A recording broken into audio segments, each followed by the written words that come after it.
যেই সকালে সে নিজে সুস্থ এবং তার পরিবারের মানুষ নিরাপদে আছে। ইনদাহু কুতু ইয়াউমিন, তার কাছে মাত্র একদিনের খাবার আছে। কি বলছে? এমন সকালবেলায় তুমি বেঁচে আছো, যেই সকালে তুমি নিজে সুস্থ আছো, তোমার পরিবারের মানুষ নিরাপদে আছে। ইনদাহু কুতু ইয়াউম, তোমার কাছে মাত্র একদিনের খাবার আছে। এটা নিয়ে যদি তুমি সন্তুষ্ট থাকতে পারো, আল্লাহর শুকরিয়া করতে পারো, আল্লাহর ইবাদত করতে পারো, আল্লাহ রাসূল সাল্লাল্লাহু আলাইহি ওয়াসাল্লাম বলছেন, পৃথিবীর মানুষ শুনে রাখো, ফাকান্নামা হিসাত লাহুদ দুনিয়া, গোটা পৃথিবীর যত কল্যাণ সব আল্লাহ তোমাকেই দিয়ে দিলেন। সুবহানাল্লাহ। গোটা পৃথিবীর যত কল্যাণ আছে সব আল্লাহ আপনাকে দিয়ে দিবেন, যদি আপনার কাছে মাত্র একদিনের খাবার থাকে। এটা নিয়ে সন্তুষ্ট থাকতে পারেন। এখানে প্রত্যেকটা ব্যক্তির ঘরে একদিন না, 1 বছরের খাবার আছে। দেখি কার ঘরে মাত্র একদিনের খাবার আছে, হাত ধরুন তো। নেই। 1 বছরের খাবার আছে। প্রত্যেকটা ব্যক্তির ঘরে 1 বছরের খাবার নিম্নে তো আছেই আছে, বরঞ্চ এরও বেশি 2 থেকে 5 বছরের খাবার মজুদ আছে। 1 বছরের খাবার থাকা সত্ত্বেও আমরা আল্লাহর ইবাদত থেকে গাফেল। 5 ওয়াক্ত সালাত পড়তে পারি না, কোরআন তেলাওয়াত করতে পারি না, মসজিদে আসতে পারি না, মাদ্রাসায় আসতে পারি না। এই হচ্ছে আমাদের অবস্থা। এমনও মুসলিম জাতি আছে শুধুমাত্র জুমার সালাত 2 রাকাত পড়ে, এরপরও সে 1 রাকাত ফেল করে। আছে না? সপ্তাহে একদিন 2 রাকাত নামাজ পড়ে, তার ভিতরে 1 রাকাতই ফেল। বুঝেন অবস্থা কোথায়? আল্লাহু আকবার। রাসূল সাল্লাল্লাহু আলাইহি ওয়াসাল্লাম বলছে কি, মাত্র একদিনের খাবার থাকলে গোটা পৃথিবীর কল্যাণ তোমাকে দিয়ে দিলেন। আপনার কাছে 1 বছরের খাবার থাকা সত্ত্বেও আপনি মসজিদে আসতে পারেন না। কতটা অধপতনে আছেন বুঝতে পারছেন? সাহাবারা কি করেছে দেখেন, রাসূল সাল্লাল্লাহু আলাইহি ওয়াসাল্লাম কি করেছে দেখেন। চমৎকার হাদিস দেখেন। সুবহানাল্লাহ। যিনি আমাদের নবী, আমাদের আদর্শ, আমাদের আইকন, যার কথাই ধর্ম পরিবর্তন হয়, তার অবস্থা দেখেন। রাসূলুল্লাহ সাল্লাল্লাহু আলাইহি ওয়াসাল্লাম একদিন দুপুর বেলায় যখন মানুষ কাইলুলা বা বিশ্রাম করে, এরকম একটা সময় তার ঘরে কোনো খাবার নেই, তার ঘরে কোনো খাবার নাই। তিনি ক্ষুধার্ত, ঘরে কোনো খাবার নেই। ঠিক এরকম একটা সময় দুপুর টাইম যখন মানুষ বিশ্রাম করছে, তিনি ক্ষুধার্ত, ঘরে কোনো খাবার পাচ্ছেন না। তিনি রাস্তায় বের হয়েছেন। রাস্তায় বের হলে মানুষের সাথে কথোপকথন হবে, জিজ্ঞেস করা হবে, ভালো আছেন? ভালো আছি। খাবার হয়েছে? না, খাবার হয়নি। তাহলে আমার সাথে চলেন। এটা কথা হয় না? ভালো আছেন? ভালো আছি। দুপুরে খাওয়া দাওয়া হয়েছে? না, হয়নি। তাহলে আমার সাথে চলেন, যা আছে একসাথে খেয়ে নেব। ঠিক এরকম একটা চিন্তা ভাবনা নিয়ে তিনি রাস্তায় বের হয়েছে, যে ঘরে খাবার নাই। দেখি রাস্তায় বের হলে কারোর সাথে কথোপকথন হলে খাবারের কথা কেউ বলে কিনা। সুবহানাল্লাহ। চিন্তা করছেন? রাসূলের কথা বলছি, যার কথায় ধর্ম চলে, যাকে কাফের মুশরিকরা গোটা পৃথিবীর সম্পদ দিয়েছিল। রাজত্ব বলেন, নারী বলেন, অর্থ বলেন, রাজত্ব সিংহাসন বলেন, যা বলেন না কেন সব তাকে দিতে চেয়েছিল। ওই মানুষের ঘরে একবেলা খাবার খাবে, সেই খাবার তার ঘরে নেই।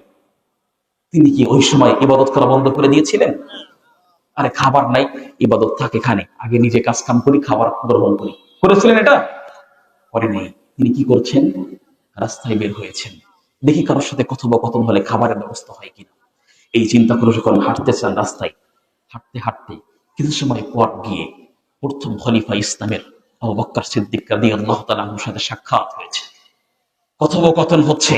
আবু বকর বলছে, আল্লাহ রাসূল, আমার ঘরেও খাবার নাই, একই কারণে আমিও রাস্তায় বের হয়েছি। চিন্তা করছেন অবস্থা কি? তার ঘরেও খাবার নাই, সেও দুপুর টাইমে খাওয়া দাওয়া করবে, এক বেলা খাবার খাবে, সেটাও তার ঘরে নেই, সেও রাস্তায় বের হয়েছে একই কারণে।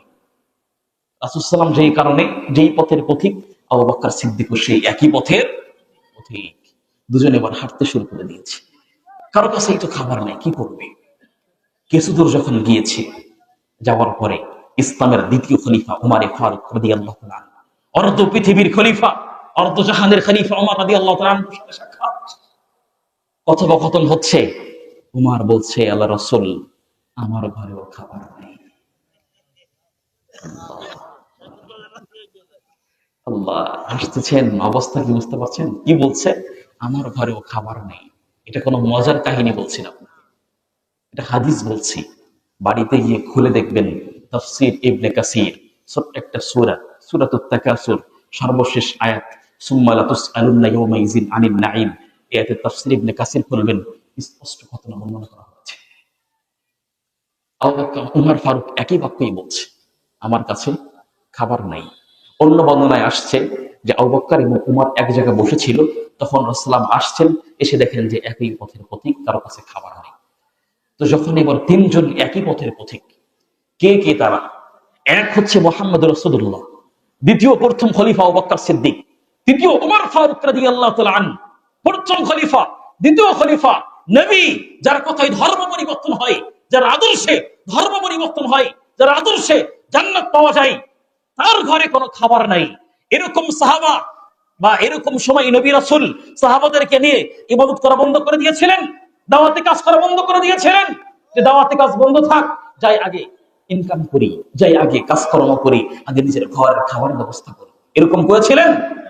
করেন নাই। কি করেছিলেন?